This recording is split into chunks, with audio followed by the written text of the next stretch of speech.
Welcome to the master classes. कैसे हैं आप लोग? उम्मीद करता हूं अच्छे होंगे और फिट होंगे। सो बच्चों, हम 4 फीचर के क्वेश्चंस करते जा रहे हैं। उम्मीद करता हूं आपको समझ आ रहे होंगे। आज और एक नया क्वेश्चन, कुछ अलग टाइप का।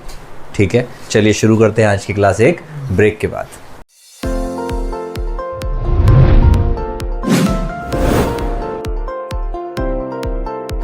Welcome back. हाँ जी बच्चों, ये है क्वेश्चन नंबर 62, नई वाली book, T S Grewal. Page number मैंने लिख दिया है।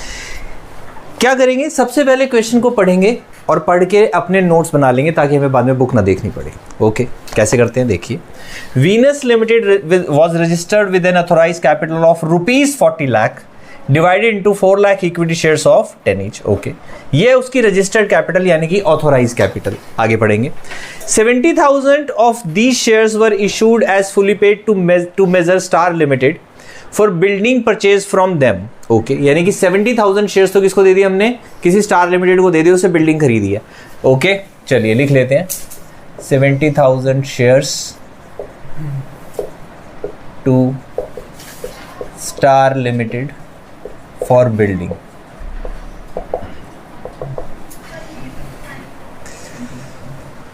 आगे वो कह रहा है 2 lakh shares were issued to the public and the amount were payable. Okay जी, चलिए 2 लाख शेयर्स जो हैं हमने किसको दे दिए?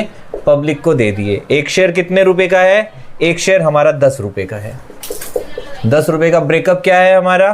3 रुपए एप्लीकेशन पे, 2 रुपए अलॉटमेंट पे, 2 रुपए फर्स्ट कॉल पे और 3 रुपए सेकेंड एंड फाइनल कॉल पे। ओके, वो कह रहा है the amounts received on the shares were as follows. वो कह रहा है 1 लाख शेयर्स के ऊपर तो आ गए हमारा फुल अमाउंट। यानी कि ऐसे समझ लो आप कि कोई एक इंसान है जिसने 1 लाख शेयर्स लिए, उसने सब दिया है, application, allotment, first call, second call. आगे कह रहा है 60,000 शेयर्स और हैं किसी के पास। ओके, उसने 7 रुपए दिए। 7 मतलब 3 दिए, 2 दिए, 2 दिए, उसने फाइनल कॉल नहीं दी। ऐसे समझना है इसको, ठीक है। आगे कह रहा है एक और है जिसके पास है 30,000 शेयर्स। कितने शेयर्स हैं? 30,000 शेयर्स हैं और उसने 5 ही रुपए दिए, यानी कि 3 और 2, विच मीन्स उसने फर्स्ट कॉल भी नहीं दी और सेकंड कॉल भी नहीं दी। एक और है जिसके पास कितने शेयर्स हैं? उसके पास 10,000 शेयर्स हैं, जिसने सिर्फ 3 रुपीज दिए हैं, यानी कि एप्लीकेशन दिया और उसके बाद कुछ नहीं दिया।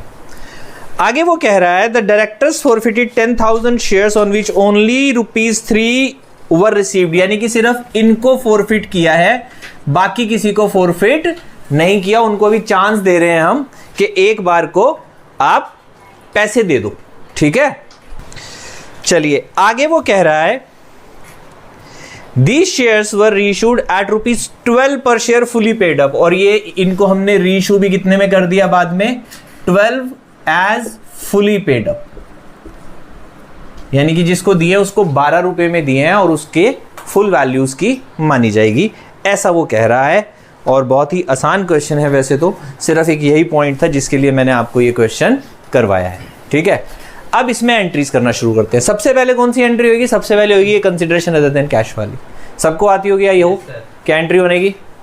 ये बिल्डिंग अकाउंट डेबिट टू ये वेंडर अकाउंट। हाँ, वेंडर का नाम है तो नाम लिखेंगे, ठीक है। तो पहली एंट्री क्या बन जाएगी? पहली एंट्री बन जाएगी बिल्डिंग अकाउंट डेबिट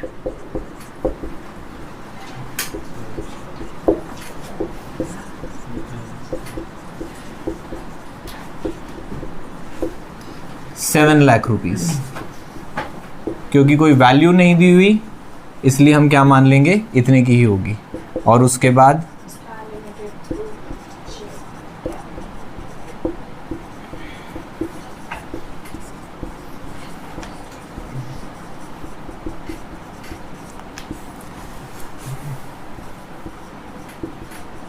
लो जी,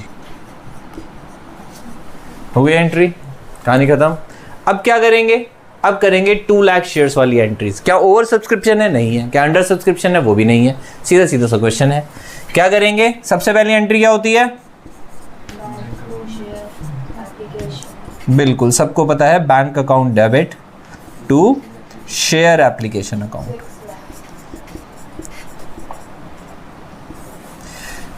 2 लाख शेयर्स पे 3 रुपीज, 6 लाख।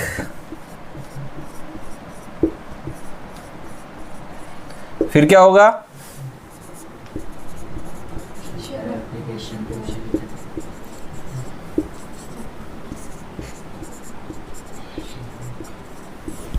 कितने? फिर से 6 लाख। चलिए, हो गई एंट्रीज। अगली एंट्री क्या बनेगी?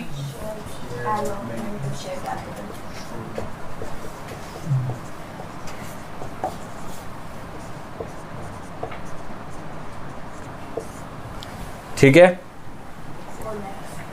2 लाख शेयर्स पे 2 रुपीज, यानी कि 4 लाख। ठीक है, 4 लाख हो गए। अब बैंक वाली एंट्री, किसने पैसे नहीं दिए? एक बंदे ने अलॉटमेंट नहीं दी। कैसे देखेंगे? ये जो हमने अपनी टेबल बना रखी है, इस टेबल से हमें पता चल जाएगा।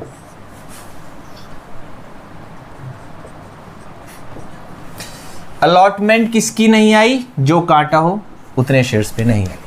ठीक है, यानी कि 10,000 शेयर्स पे अलॉटमेंट नहीं आई। नहीं आई तो 10,000 इंटू 2 यानी कि 20,000 नहीं आए, तो यानी कि कितने आ गए?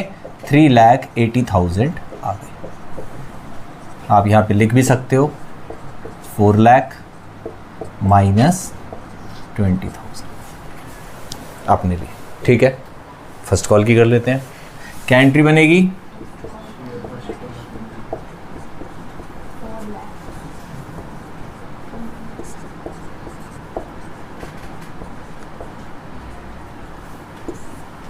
कितनी?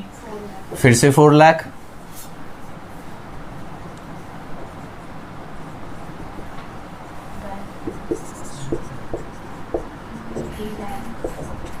बैंक अकाउंट डेबिट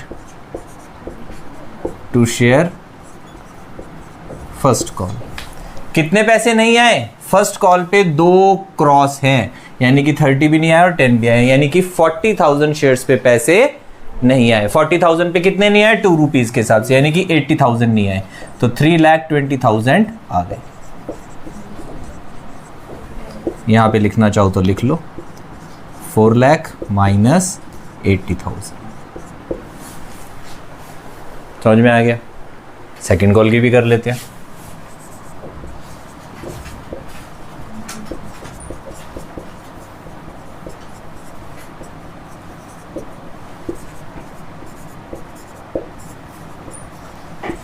कितने पैसे बनेंगे? 180 है? क्यों भाई? 2 लाख शेयर्स पे 3 रुपीज, 6 लाख रुपीज बनेंगे। 180 कौन बोला? ये किस खुशी में? दो है ना, 2 क्रॉस है इसमें। अबे वो बैंक वाली एंट्री में आएंगे 2 क्रॉस। जागो, गुड मॉर्निंग।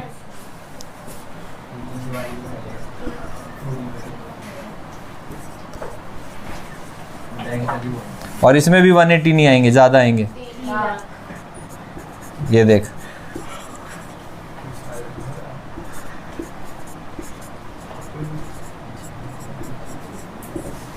कितने लोगों ने नहीं दिए? 3 लोगों के क्रॉस है, 60, 30 और 10, यानी कि 1 लाख शेयर्स पे 3 रुपीज नहीं आए। अगर 1 लाख पे 3 नहीं आए तो 3 लाख रुपीज नहीं आए, विच मीन्स 3 लाख रुपीज आ गए। अब तूने 180 कैसे निकाला बेटे? मुझे नहीं पता। बस कृपया करके 100% अटेंशन यहाँ पे दो, वरना 100 का 1 हट जाएगा और बाकी नंबर आ जाएंगे। ठीक है, चलिए।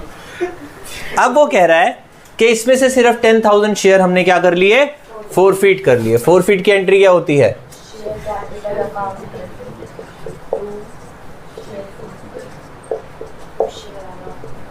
अब इसने जो नहीं दिया, इसने अलॉटमेंट भी नहीं दी, इसने फर्स्ट कॉल भी नहीं दी, इसने शेयर सेकंड कॉल भी नहीं दी, तो 10,000 शेयर इंटू 10 पूरे 10 रुपए मांग चुके हैं, यानी कि 1 लाख। ओके, कैसे आया ये? 10,000 शेयर्स पे 10 रुपीज कॉल्ड अप है। क्या दिया है? सिर्फ 3 रुपए दिए हैं, यानी कि 30,000। 20 ये नहीं दिए, 20 ये नहीं दिए, और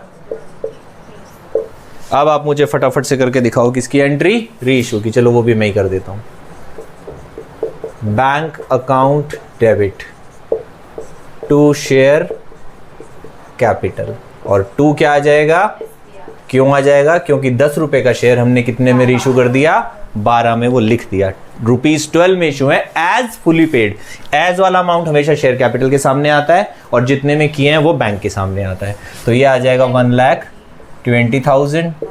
1 लाख के शेयर्स थे, 20,000 रुपये हमारे बच गए। तो क्या कैपिटल रिजर्व आएगा? कितना आएगा? सारे के सारे ये वाले पैसे भी बच गए तो कैपिटल रिजर्व कितना? 30,000। आई होप ये आपको समझ आ गया होगा कि जब अलग अलग केसेस होते हैं तो क्या होता है। इसमें आगे आपके लिए क्या आएगा? इसमें आगे आएगा ये वाले इतने में इशू होगा, ये इतने में होगा, ये इतने में होगा, तो सबकी अलग अलग कैलकुलेशन करनी पड़ेगी। ऐसा क्वेश्चन भी आएगा कि इसमें से 5,000 कर दिया, इसमें से 20,000 कर दिया, इसमें से 30,000 कर दी, ऐसा क्वेश्चन भी आएगा। हर ग्रुप के अलग अलग जो है री इशू कर दिए। तो उसके लिए आपका मैथ्स और आपकी कैलकुलेशन बहुत अच्छी होनी चाहिए। उम्मीद करता हूँ आपको क्वेश्चन अच्छे से समझ आ गया होगा। अगर फिर भी बच्चों कुछ डाउट रह गया है, समझ नहीं आया है, तो आप कमेंट बॉक्स में कमेंट कर सकते हैं और समझ आ गया तो वीडियो को लाइक जरूर कर देना। ओके, मिलते हैं नेक्स्ट क्लास में एक और अच्छे क्वेश्चन के साथ। Till then please take care.